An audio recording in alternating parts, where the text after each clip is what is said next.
This program is brought to you by newscliptv.com. Make your own news. Register online and become a Newsclip TV reporter. Newsclip TV, your community news website.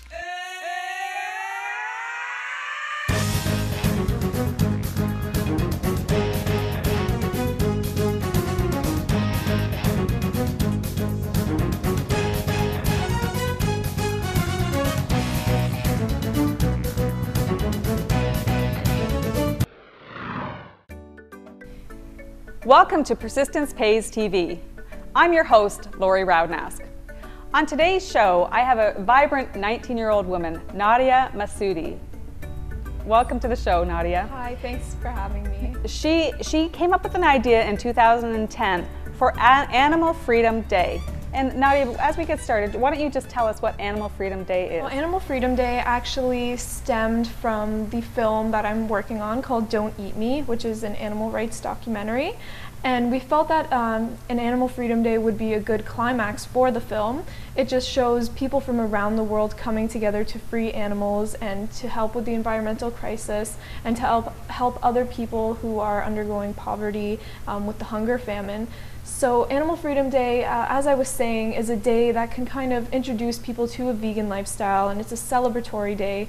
And from there, you know, they can kind of be more accustomed to the vegan diet.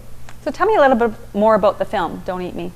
Don't Eat Me, I've been working on for quite a few years now. We've been traveling around the world, interviewing different people and what their thoughts are on eating meat.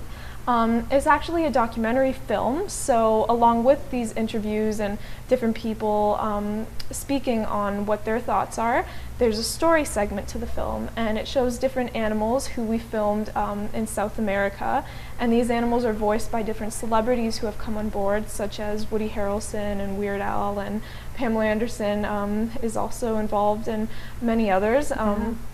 Yeah, so it shows kind of like a balanced portrayal of what people think and what the animals' stories are and what they undergo.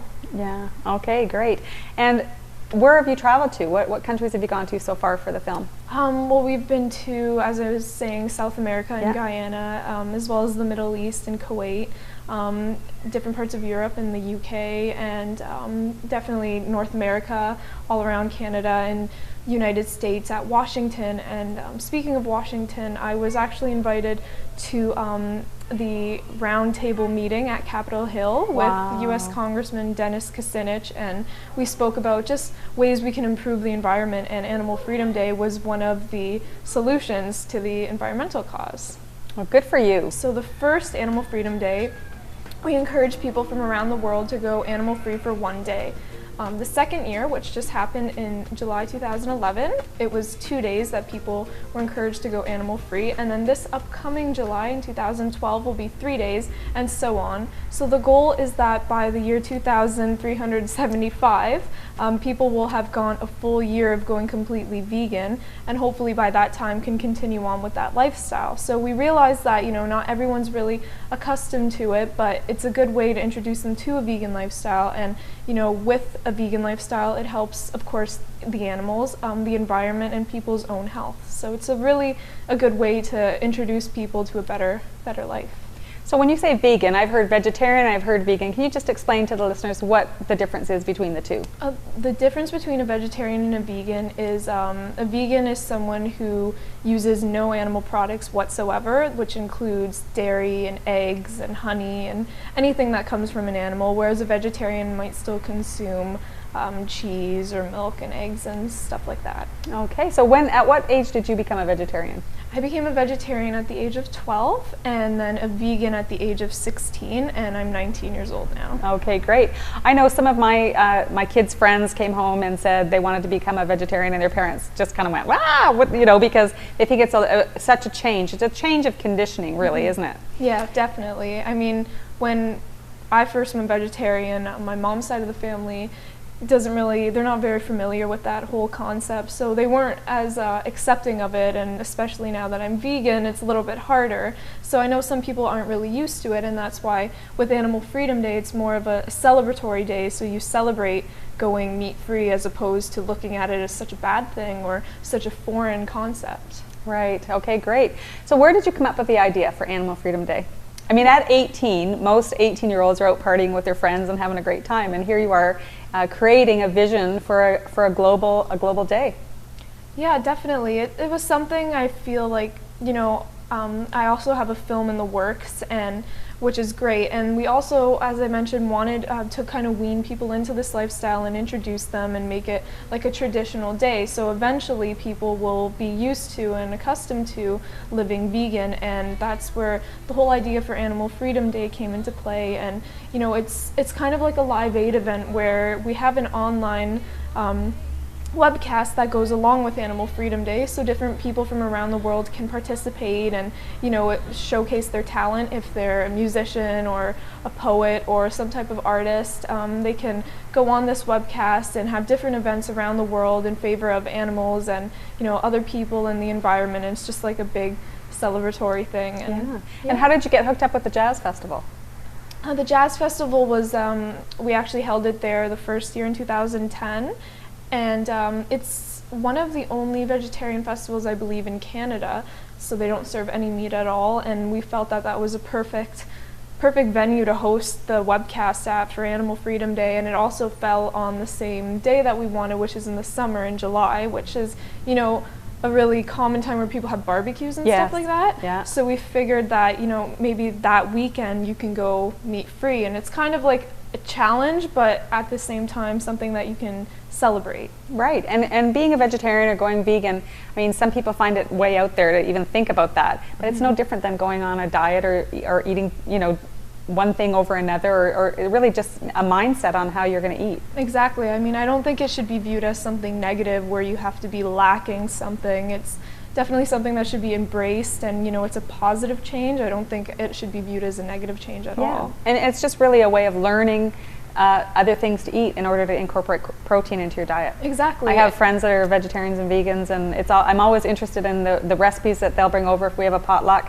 what they'll bring over, and the meals are always delicious. Definitely. I mean, some people aren't going to get the hang of it right away, but as you educate yourself and learn more about what there is to eat, it becomes easier, and people can really kind of make the switch to that lifestyle. Now, organizing an event like that, I've organized lots of events, and I know what it takes to get all the things in place, to get volunteers and to get people to help you. How did you go about getting all of that into place? Well, it was a little tough. I mean, there's because it was a kind of like a global event, we needed a lot to happen. So there was a lot of great volunteers who helped us, people who sponsored us too. Care2 was actually a really big organization who came on board and helped out. So we're thankful for that, and a lot of the other people too. However, it was a lot of it, like, I kind of had to tackle myself, and I had like a lot of people helping me here too. My dad's one of them, and it was a lot of work, but it did happen, and continuous emailing and trying to set things up, and yeah, it takes a lot out of you, but at the end of the day, it was worth it. At the end, when you can celebrate the success that you've had, it's really worth it. So what drives you? What drives you to have the persistence to go after something like this?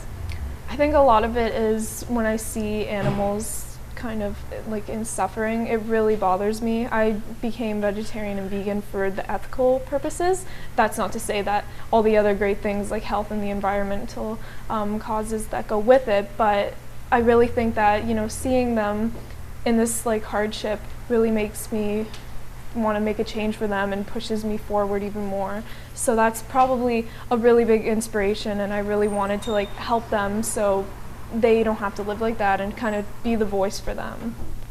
Now, I was on the website and I saw that you did have some negative emails and comments about Animal Freedom Day. And how do you handle when you have an idea and you think it's so great, and then someone comes in and tries to knock you down? That happens. So how do you handle the situations like that? Oh yeah, it definitely happens, and I think in this day and age too, it'll happen a lot because people are so used to eating that, and especially with a topic like their diet, people seem to get really offended when you want to take something away from them and they think it's their freedom, which it is, and I'm not forcing anyone at all. Right. I'm trying to preach, but I mean, it's something that I'm just introducing, and people can come on board, and by no means they have to do anything. I mean, they can do whatever. But yeah, like when they say negative things, it kind of pushes me more to keep going at it and stay and be persistent with it. And it just shows me that, you know, every kind of thing that is like this, like you can look at women's rights and the slave trade and everything like that. At a time way back then, people thought that this is never going to end, and it did end. So maybe this will end too, and it takes time, and I know that people aren't going to be accepting of it right away, but hopefully eventually they'll, you know, kind of change their mind and be a little bit more open-minded to this. And it's like you just said, try it for 1 day, try it for 2 days, next year try it for 3 days. You're not saying, you know, take everything right out of your diet right away. You're just asking people to give it a try. Exactly. And that's awesome. So do you have any advice for any other young people who may have a vision, may have a dream? I coach and train people all the time, and I hear people say, I wish I had have, I wish I could have.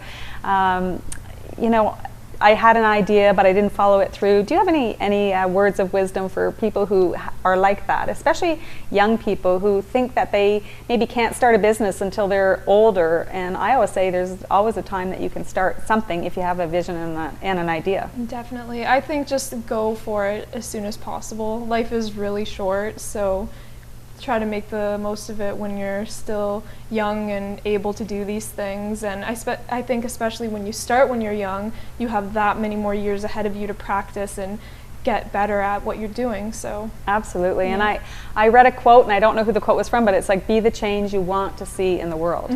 So we have to take the initiative to be the change that we want to see. Well, you're an inspiration, and I want to congratulate you on the last 2 years. And really for having the vision, the dream, the desire, and the action, taking action to see things happen, and going and getting volunteers. I know it's a lot of work and a lot of effort, but you know, you've got a message. And if we have a message, and for people who don't like the message, maybe they're sitting at home doing nothing. At least you have a message and you want to get it out there. And there's no better way to do it than just by taking action. Exactly. Thank you. Thank you so much for being on the show. Thank you for having me. And I wish you continued success with your endeavors. Thank you. So if you'd like to be a guest on the show, or you know anyone who would be a great guest on Persistence Pays TV, be sure to contact me at persistencepays.ca and leave me a comment. We'll be glad to talk to you, and thanks for joining us today.